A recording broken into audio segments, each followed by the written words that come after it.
Hello everyone, welcome to my channel. तो आपने पिछली बार वीडियो देखी होगी फिफ्थ हाउस की। तो उसी वीडियो की तरह से आज मैं एस्ट्रोलॉजिकली हॉरोस्कोप में जो हम देखते हैं 11th house, very important house, house of income. जितने भी हमारी लाइफ में आती हुई चीज़ें होती हैं वो सिर्फ और सिर्फ हमें 11th हाउस से दिखाई देती हैं। बहुत ही इंटरेस्टिंग हाउस है और उसके बारे में आज मैं आपको बताने वाली हूँ, जिस तरीके से मैंने आपको फिफ्थ हाउस में बताया था। सो 11th हाउस हमारी हॉरोस्कोप का इनकम का स्थान है। जितने भी हमारी इनकम होती है, जॉब से हो, बिजनेस से हो, या फिर फॉरेन से हो, नेशनल हो, international, everything comes to 11th house. So 11th house हमारी लाइफ में बहुत ही ज़्यादा इम्पॉर्टेंट रोल प्ले करता है। क्यों? क्योंकि माना गया है कि वो हमारे मित्रों का, यानी कि हमारे फ्रेंड्स का भी हाउस है। तो फ्रेंड्स को डिनोट करता है, इनकम को डिनोट करता है। तो जब दो ये चीज़ें 11th हाउस से डिनोट हो रही हैं तो कैसे कनेक्टेड हो सकती हैं? ये आपने कभी सोचा है? बचपन से हम सुनते आए हैं अपने यहाँ इंडिया में कि अच्छी संगति बनाओ, अच्छी संगति बनाओगे तो आगे बढ़ोगे, संगति ऐसी होनी चाहिए, संगति वैसी होनी चाहिए, इससे बात नहीं करनी, उससे बात नहीं करनी, किसी के ऊपर इतना भरोसा नहीं करना। तो ऐसा क्यों बोला जाता है? ऐसा इसीलिए बोला जाता है क्योंकि जो भी चीज़ें 11th हाउस से इम्पैक्टेड है, जिनका भी इम्पैक्ट है 11th हाउस पर, वो आपकी लाइफ में बहुत बड़ा रोल प्ले करती है। जैसे कि इनकम और फ्रेंड्स। देखिए, अगर आपकी संगति अच्छी होगी ना तो आपकी इनकम भी अच्छी रहेगी। अगर आपकी संगति अच्छी नहीं होगी ना तो आपकी इनकम भी अच्छी नहीं होगी। कैसे इस चीज़ को हम डिफाइन कर सकते हैं? देखिए, संगति अच्छी होगी तो आपका काम में मन लगेगा, आप मेहनती बनेंगे। आपकी जो संगति है वो आपको आपके काम में इंटरप्ट नहीं करेगी।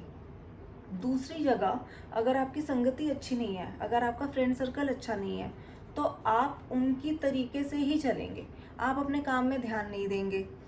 अगर आपके फ्रेंड्स जो हैं वो नशे करते हैं या कुछ भी गलत चीज़ों में हैं तो आप भी उनकी तरह बनेंगे।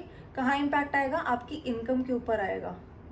तो ये आज से 5000 साल पहले हमारे ऋषि मुनियों ने इतने अच्छे से इस चीज़ को एक्सप्लेन किया है अपनी बुक्स में, अपने श्लोक में। तो बहुत सोचने समझने वाली बात है कि मतलब आपके फ्रेंड्स, और ये चीज़ें हम शुरू से ही सुनते आ रहे हैं कि अगर संगति अच्छी नहीं होगी तो तुम आगे नहीं बढ़ोगे, तुम्हारा कामकाज नहीं आगे बढ़ेगा। This is so interesting. वही बात आती है 11th से 11th हाउस की, यानी कि 9th हाउस की। तो जब भी आपको आगे बढ़ना होता है अपनी इनकम को लेकर, तो सबसे पहले आपके साथ जो आपकी फर्स्ट इनकम होती है, जो आपका पहला काम होता है, उसमें आपको आपके फादर सपोर्ट करते हैं। Father is again denoted from 9th house.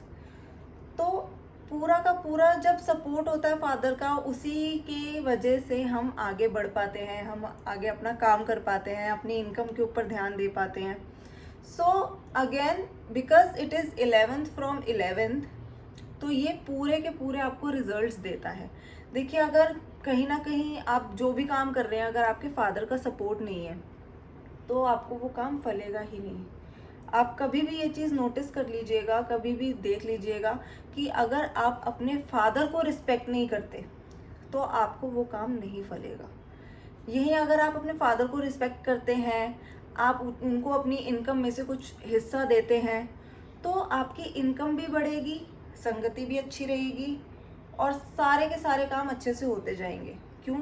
क्योंकि इनकम अच्छी हो जाएगी, फादर खुश हैं तो वो रिजल्ट आपको 11th हाउस से मिलेगा। इनकम अच्छी है तो वहाँ से फादर खुश रहेंगे। So everything is complementary to each other.